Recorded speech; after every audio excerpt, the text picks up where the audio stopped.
morning. She makes me blush. She does. But thank you to you all for being here. I'm so happy. I was saying before, these are my people. Sometimes I go to conferences about things I don't care as much about, but you're my people. As Joni said, I've been studying concurrent and dual enrollment programs for over a decade. That makes me feel somewhat old. And I believe so deeply in the power of your work to transform students' educational trajectories. I came to concurrent enrollment via my interests in high school reform and the transition to college. And I want to speak today about reframing concurrent enrollment as a college transition strategy, particularly for students who might not otherwise be successful in college. After discussing why concurrent enrollment can and should be part of such a strategy, I'd like to discuss one way for your programs to live up to their potential by being attentive to the behavioral and normative aspects of college coursework in addition to content and rigor. The core of my argument is that concurrent enrollment is at its most powerful when it enables students to practice all aspects of college, not just the academic piece. Moreover, this power is most pronounced for those students who are least likely to be successful in college, those from socioeconomically disadvantaged backgrounds and families without a tradition of college going. To set the stage, I'd like to argue that the goal of concurrent enrollment needs to be about more than just acceleration. Certainly, concurrent enrollment is an important strategy for meeting the needs of academically advanced students. Enrichment's always a good thing. Some students want the opportunity to complete college quickly.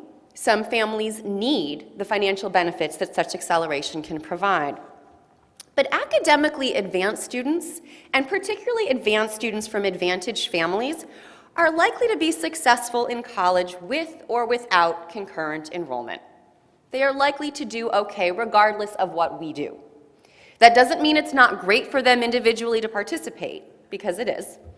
What this does mean, however, is that as a reform strategy, as a policy, and as an investment in our education system, the power of concurrent enrollment lies elsewhere. And I put to you that concurrent and dual enrollment programs are powerful at the macro level because they can serve as an important way to prepare students who might not otherwise be successful to enter and complete college. A few weeks ago, the OECD released a report finding that the United States has one of the largest gaps in the world in terms of proficiency between adults from advantaged and disadvantaged families. This is but the most recent example of the socioeconomic gaps in educational attainment in this country. One of the persistently nagging problems we as educators face is the fact that even among academically proficient and capable students, those who are poorer, from minority and immigrant backgrounds, or the first in their families to go to college, are less likely to enter, let alone complete, post-secondary education than their more advantaged peers. Many of our talented but disadvantaged students don't even make it to college or pass the first year. New data from the National Student Clearinghouse, which includes information on over 2 million public high school graduates from all 50 states, show that only 50% of graduates from low-income high schools enroll in college immediately after high school. Only 80% of those students make it to a second year of college. It's also important to remember that many students, regardless of socioeconomic background, and even with high grades, do not succeed in college. Nationally, about 60% of first-time, full-time degree-seeking college students at four-year colleges actually earn a degree within 6 years. And only about 30% of first-time, full-time students at two-year colleges earn a certificate or an associate's degree within 3 years, or about 150% of normal time required to complete such credentials. Research has found that even students deemed college-ready still do not earn a credential.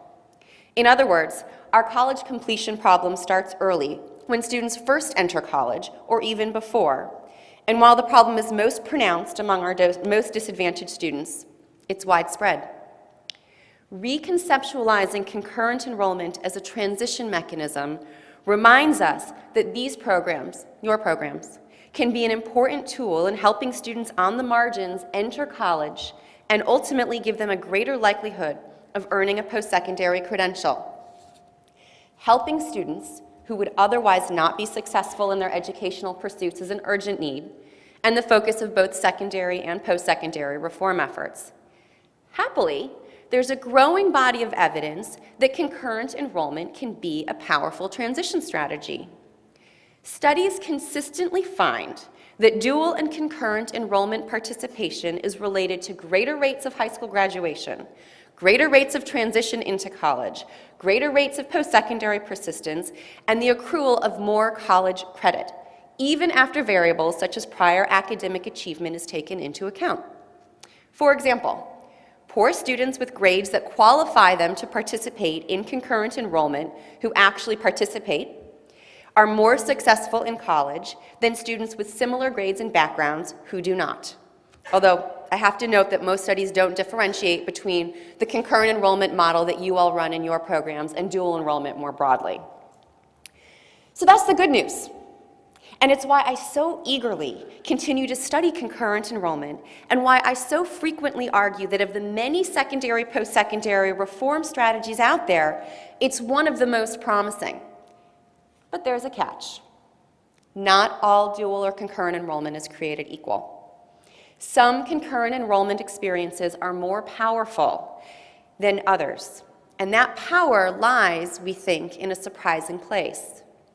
It's not the location of the course, it's not the instructor, it's not even in the rigor or the course content, although studies find that this matters too.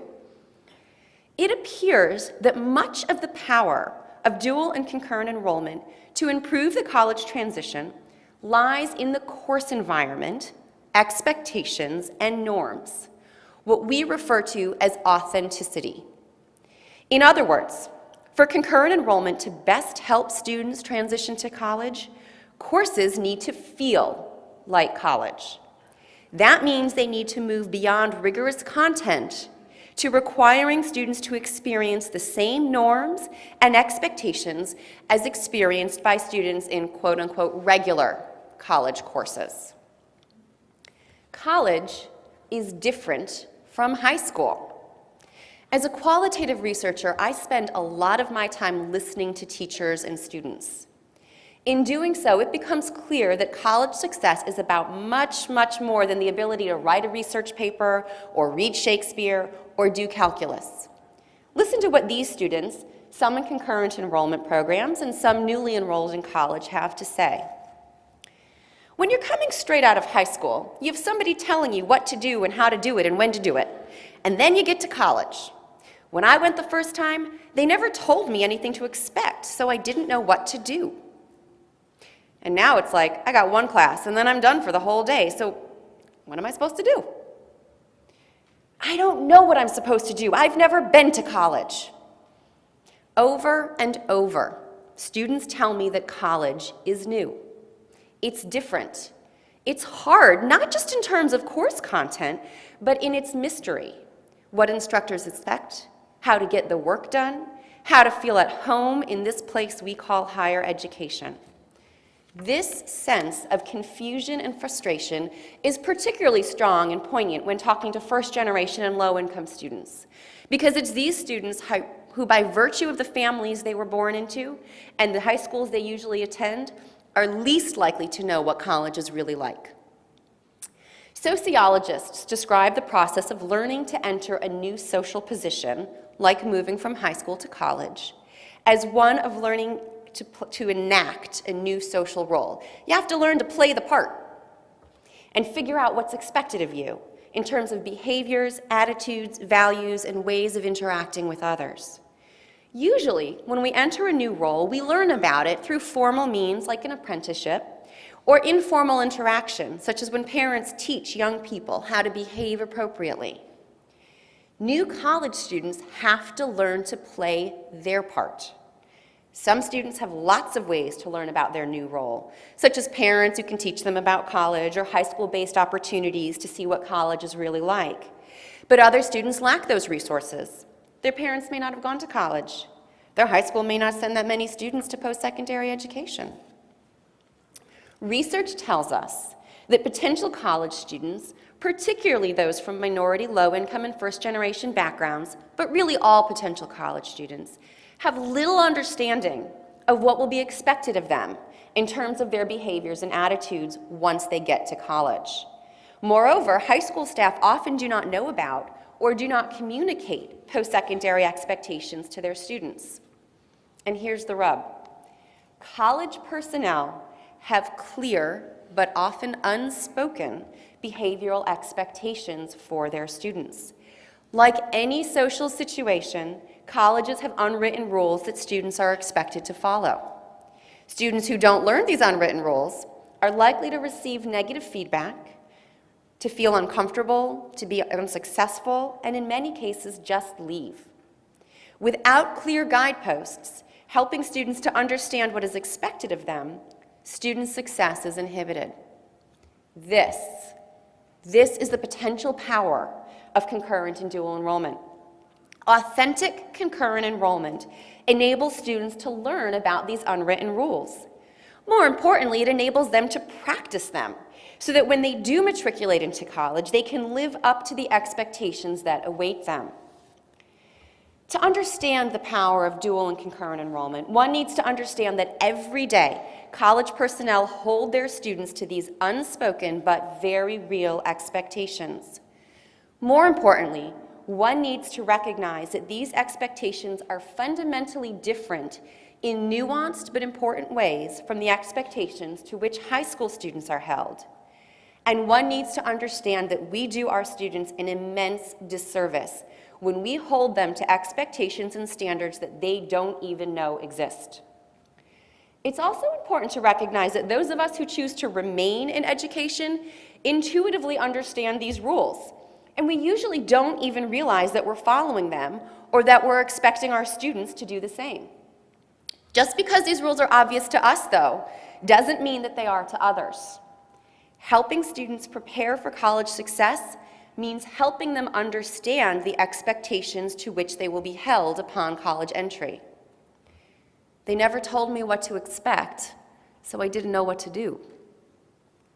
Well, what are those expectations? If we are to make the implicit explicit, then we need to be able to articulate what are the unwritten rules of being a college student. In interviews with nearly 200 community college students, faculty, and staff, my colleagues and I attempted to unpack this question. And I should note, we only spoke with individuals at community colleges, so it's possible that these expectations are different at different types of institutions. But given other research on the secondary, post-secondary transition, as well as other research we've conducted at open access four-year institutions, we don't really have any reason to believe that the rules are terribly different depending on the college sector. So we asked students, faculty, and staff about the expectations to which new college students are held. And we identified some key ways that college is different from high school. It's clear from our data that being a college student is more fluid than being a high school student. College students aren't told exactly what to do or how to do it, and they get less feedback about their progress than do high school students. As a result, college students need to be more reflective and more self-aware. They need to be able to critically examine their strengths and weaknesses and figure out how to address their needs. These differences play out across 4 distinct components of being a college student. You can think of these as 4 areas or types of expectations. What's interesting about these components is that they're somewhat deceiving because high school students have to meet expectations in each area as well. But how one meets expectations is different if one is a high school student as compared to when one is a college student. Knowing how to do high school doesn't mean you know how to do college. Take the first component, academic habits. These refer to the ways that students approach school-related learning, such as completing coursework or engaging in certain learning strategies. Now, obviously, high school students need to have good academic habits. But the academic habits of successful college students are fundamentally different from those of high school students. Whereas high school students are given clear-cut ways to get their work done, college students are expected to manage their workflow independently, organize and manage their time, and engage in independent and reflective note-taking. High school students are typically given specific assignments to complete every day or specific studying tasks like go make some flashcards. College students are given a syllabus. One student we spoke with described these new expectations by saying, the freedom of time to just, the freedom of assignments, where it goes, we need this 3-page paper by next Thursday. Boom, done. Last time you heard about it was, the Tuesday before. The second feature of being a college student is what we've termed cultural know-how. All institutions have their own cultures, and colleges are no exception. Students need to understand the institutional culture of college, why adhering to it is so important, and how to do so. College culture includes specific forms of discourse, such as the use of academic and non-colloquial language in both speaking and writing. This also includes interacting with faculty in appropriate ways, usually more formally than with high school teachers. Moreover, college students are expected to engage in different types of classroom discourse. College classrooms often require students to engage in class discussions that are freewheeling and potentially controversial or uncomfortable. Doing so requires students to have verbal fluidity, as well as a respect for new opinions, and to recognize that such talk is academically and intellectually worthwhile. College cultures also define respect and commitment differently than high schools typically do. Instructors often tell us that they expect students to really want to be in college. They have to be committed. Whereas in high school, just showing up is often enough. In college, students must go further to show that they are committed to their education. And I'd put to you that most students who actually go to college and pay tuition and rearrange their lives to go to class are probably committed to the notion of higher education. But this commitment is defined by college personnel in a very specific way. Being committed is really code for dressing more professionally, putting forth good faith effort in and out of class, communicating regularly with the instructor. Very specific ways of demonstrating this commitment. College cultures are also less forgiving than high schools. While high school students are often given extra chances to make up work or have exceptions made for them so that they can be successful, such modifications don't always happen in college. College students are expected to recognize that there are a few exceptions and they have to behave accordingly. New college students often express surprise at this aspect of the role. You need to take it seriously. Make sure you get everything done because teachers are not going to give you all the extensions and benefits they would give you in high school. An instructor said it a different way. She said, I want to meet students, maybe not halfway, maybe 80%. I want to meet them there, but they've got to put in the work to do that and show me that they really want it and that they're trying. Third, college students are expected to balance multiple roles and time demands. For high school students, high school is primary, and other obligations typically take a back seat. For many college students, though, college is only one of multiple obligations, all important. College students often have to balance long work hours with school and sometimes have family obligations as well. While this issue is somewhat less pronounced for students going directly to college from high school, the need to balance competing roles is still common for them. As such, college students are expected to know how to make college a priority, even when there are other demands on their time. One way to do this is to take advantage of the fluidity of the college role. For example, while high school students must take their classes during a certain time of day and typically must take a certain number of courses each semester or year, college students can strategically select course loads and course times to help them balance their time. Perhaps more importantly, college students need to be able to plan in advance.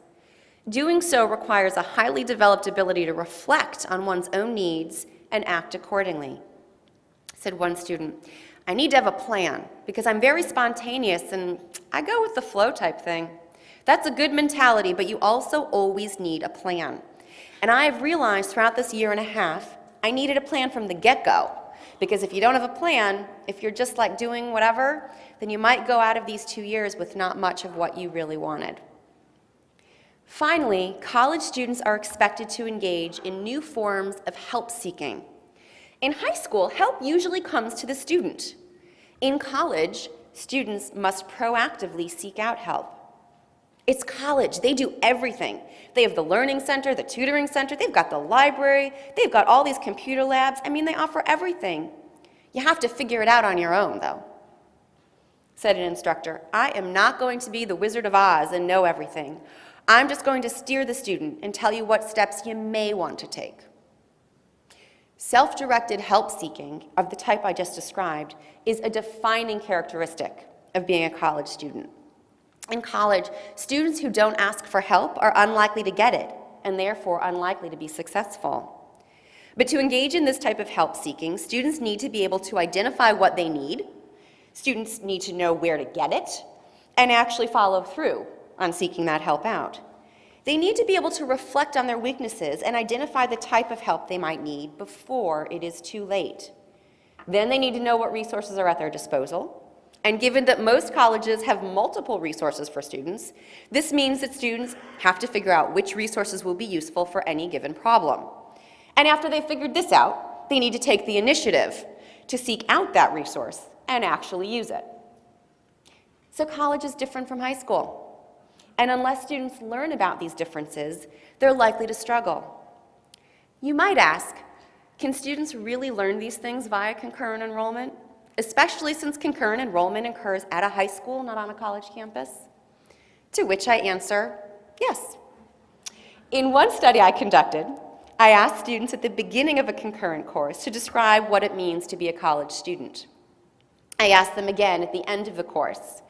Nearly 2/3 of them increased their understanding in that they could give a clearer, more detailed, more nuanced, more actionable description. Here is one student describing how she practiced new academic habits through her concurrent enrollment course. It's important to note she failed her first test in her concurrent enrollment course, but by the end of the semester she was doing really, really well. And when I asked her at the end of the semester why and how and what she had learned, she said, I think I studied in more detail than what I did before. Because what I did was before, I didn't really read the whole thing. I just scanned through.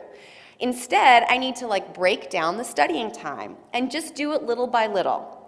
I think that's the same thing as college students. I mess up and then I learn that I shouldn't do it. So yes, students can learn college expectations via concurrent enrollment. I'm a researcher though, and my yes is of course qualified with a but. Yes, students learn the unwritten rules of college via concurrent enrollment, but the authenticity of their course is highly correlated with whether or not they actually do so. So in the study I just described, I said 2/3 of the students learned this role. Well, the students who were in courses that exhibited the characteristics of college I described earlier were much more likely to be part of those 2/3 of students who learned this than the students who were in courses that were not authentic. Students in authentic courses were able to practice being college students. These students had the chance to use a syllabus, experience what it's like to complete work independently, engage in discussions, often very freewheeling, hard to take notes, seems kind of like you're off in left field, that kind of discussion, often about controversial topics, and otherwise try on or rehearse what it's like to go to college. As a result, they were able to understand in clear, explicit ways what doing college is really like. One said, the concurrent enrollment teacher is not you have to do this and you have to do this. He just knows, since it's a college class, I guess you know. It's your responsibility to do it. So you have to remember, you have to do it. If you forget, he's not going to remind you. Another student said, there's certain parts of chapters we won't learn, but the concurrent enrollment teacher expects you to read it. And when the test comes around, we'll say, wait, you never taught us this. And he'll say, well, this is a college class. You're supposed to be reading this stuff. These students didn't just learn about the hidden expectations of college, they experienced them. When I study concurrent and dual enrollment programs and speak to students, I hear the same stories over and over. The power that these programs have and the probable reason why we see such positive outcomes from participation is because dual and concurrent enrollment helps students practice being college students. This practice is powerful. It's important to remember that this practice isn't just about academic rigor. Rigor is important, of course, and NASIP-affiliated programs have done an excellent job ensuring that your students are exposed to college-level coursework and all the rigor that entails. But if we take this research seriously, if we take students' voices seriously, then we need to look beyond rigor. If we are to capitalize on concurrent enrollment's potential as a transition strategy for all students, but particularly for those least likely to be successful in college, we need to think of college readiness as something broader than being prepared for just the academic content of college courses. So I'd like to end with some challenges for you. First, to you as individuals, how can you create a classroom environment that's authentic? Remember, high school-based courses like NASIP concurrent enrollment courses can expose students to college expectations and norms. The study I just discussed was based in a high school, and the students in those classes were given the opportunity to practice collegiate academic habits, develop cultural know-how, and engage in new forms of help seeking. So how can you help your students practice being college students? How do you change the structure of your classes, the expectations in your classrooms, your work practice, to ensure that students are learning how to do college? I challenge you to think about this. And remember, college rules are often hidden.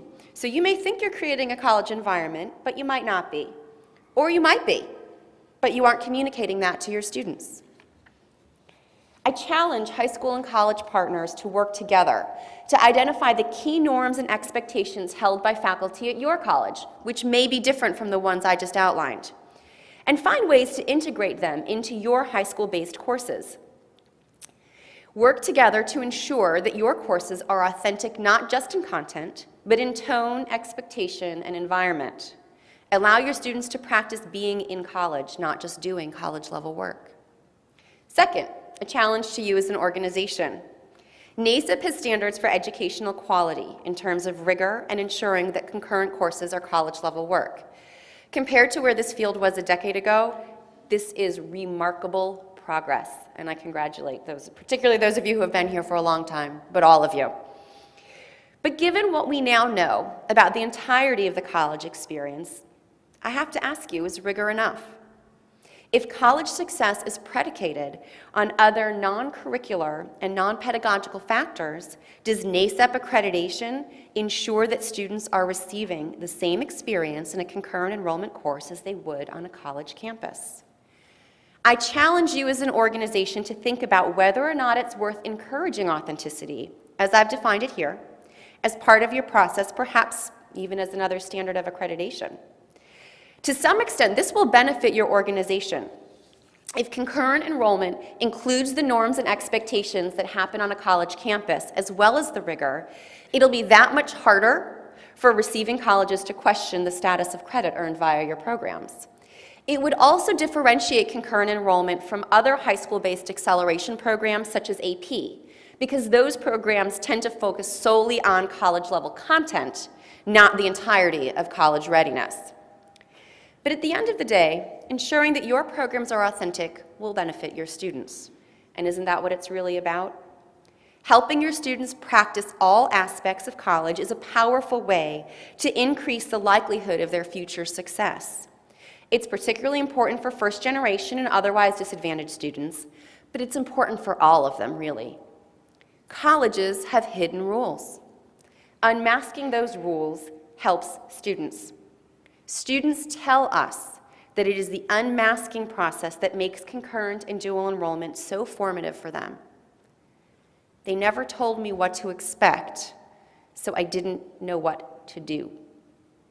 What a frustrating, unfair thing to feel. Concurrent enrollment can remove this frustration. I challenge you to think deeply about how best to harness this potential and make the practicing aspect of concurrent enrollment as deliberate and careful as you have made the rigor. I thank you for your time. It's always an honor to speak with practitioners whose work I really admire. I thank you for your hard work, and I look forward to continuing the conversation in a little while. Thank you.